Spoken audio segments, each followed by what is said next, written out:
नमस्ते दोस्तों, मैं हूं डॉक्टर पाटीदार और आप देख रहे हैं मैं स्टॉक यूट्यूब चैनल भोपाल को। दोस्तों, मेरे क्लिनिक पर और मेरे यूट्यूब कमेंट्स पर अक्सर जो है मर्द लोग एक ही सवाल ज़्यादा पूछते हैं, थोड़ा सा घबराए हुए से, थोड़ा सा शर्माते हुए से। और वो सवाल होता है कि डॉक्टर साहब, नीचे के हिस्से में जलन हो रही है, रैशेज हो गए हैं और एक अजीब सा डिस्चार्ज हो रहा है, तो ये क्या है? देखिए, पेनाइल इन्फेक्शन कोई एक ऐसी चीज़ नहीं है जिसे छिपाया जाए, क्योंकि ये जितने देरी से ठीक होगा कॉम्प्लिकेशन उतना ही बढ़ेगा। आज की इस वीडियो में मैं आपको वो बातें बताने वाला हूँ जो कि शायद आप मेरे पिछले 5-6 वीडियोज़ में आपने नहीं सुनी होगी। दोस्तों, आज हम बात करेंगे कि कैसे आप घर बैठे पहचान सकते हैं कि आपका जो इन्फेक्शन है वो बैक्टीरियल है, फंगल है या फिर वायरल है। क्योंकि जब तक वजह नहीं पता चलेगी तब तक दवाई दोस्तों ठीक से काम नहीं करेगी।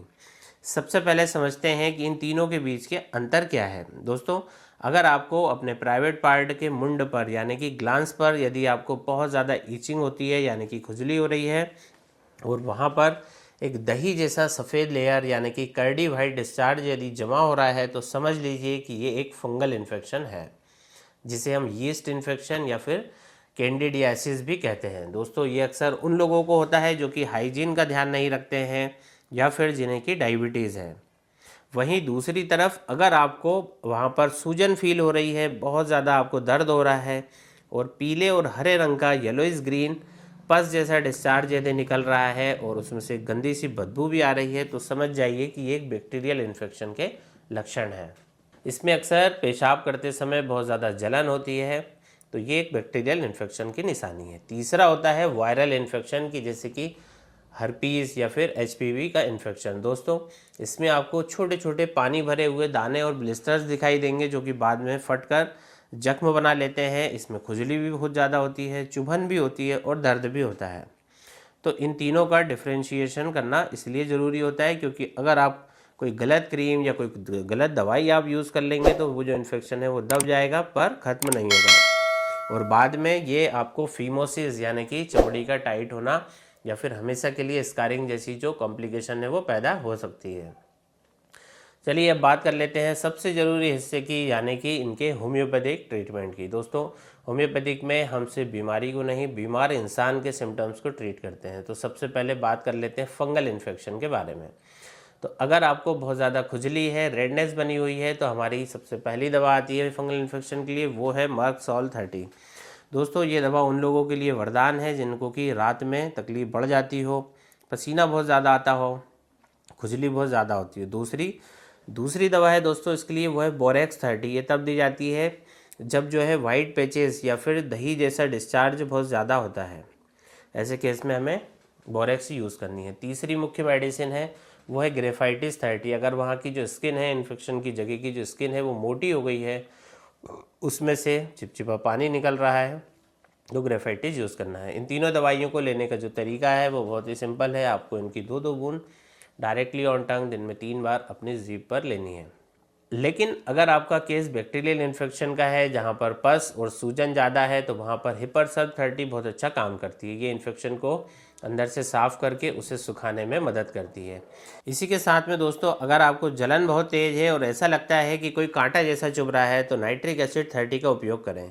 दोस्तों, अगर आपको सूजन के साथ साथ लालपन बहुत ज़्यादा है, तो ऐसे में एपिस मेलिफिका 30 बेस्ट दवाई होती है। इसे भी आपको 2-2 बूंद दिन में 3 बार डायरेक्टली ऑन टंग लेना है।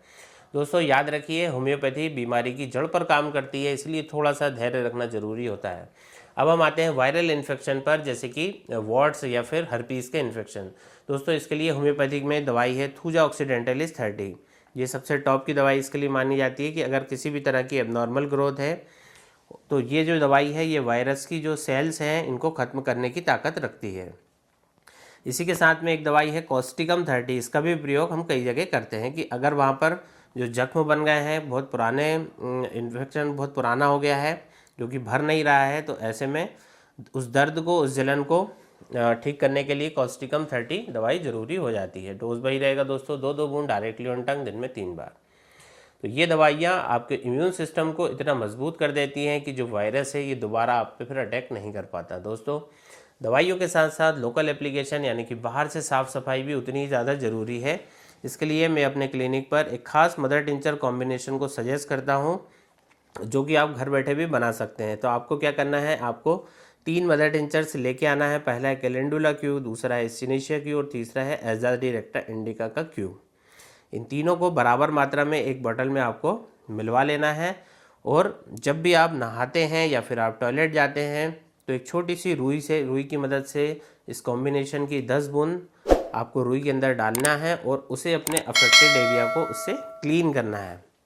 तो क्या होगा, कैलेंडुला जो है वो जख्म को भरेगा, एस्चिनेशिया इन्फेक्शन से लड़ेगा और जो नीम है वो नेचुरल एंटीसेप्टिक का काम करेगा। दोस्तों ये जो कॉम्बिनेशन है ये किसी भी महंगी स्टेरॉइड वाली क्रीम से 1000 गुना बेहतर सेफ है और अच्छा काम करती है। मैं उम्मीद करता हूं दोस्तों आज के ये वीडियो आपके लिए एक आई ओपनर साबित हुआ होगा। पेनाइल इन्फेक्शन से डरना बंद कीजिए, सही समय पर सही वक्त पर सही होम्योपैथिक दवाई को अपनाइए। अगर आप मुझसे पर्सनल कंसल्टेशन लेना चाहते हैं या फिर अपनी कंडीशन के हिसाब से कस्टमाइज्ड ट्रीटमेंट प्लान करना चाहते हैं तो आप नीचे दिए गए नंबर पर व्हाट्सएप हमें कर सकते हैं और या फिर भोपाल में आकर मेरे clinic doctor Patidar homeopathic centre Bhopal पर आकर मुझसे मिल सकते हैं। याद रखिए दोस्तों, एक स्वस्थ मर्द ही एक खुशहाल जीवन जी सकता है। इसलिए इस वीडियो को अपने उन दोस्तों के साथ ज़रूर से शेयर करें जिनको कि ये समस्या है। अगले वीडियो में दोस्तों फिर मिलेंगे, किसी और टॉपिक पर बात करेंगे। नीचे कमेंट्स में ज़रूर से हमें बताइए किस टॉपिक पर आप वीडियो देखना चाहते हैं। तब तक के लिए दोस्तों stay healthy and stay confident. जय हिंद, जय भारत, वंदे मातरम।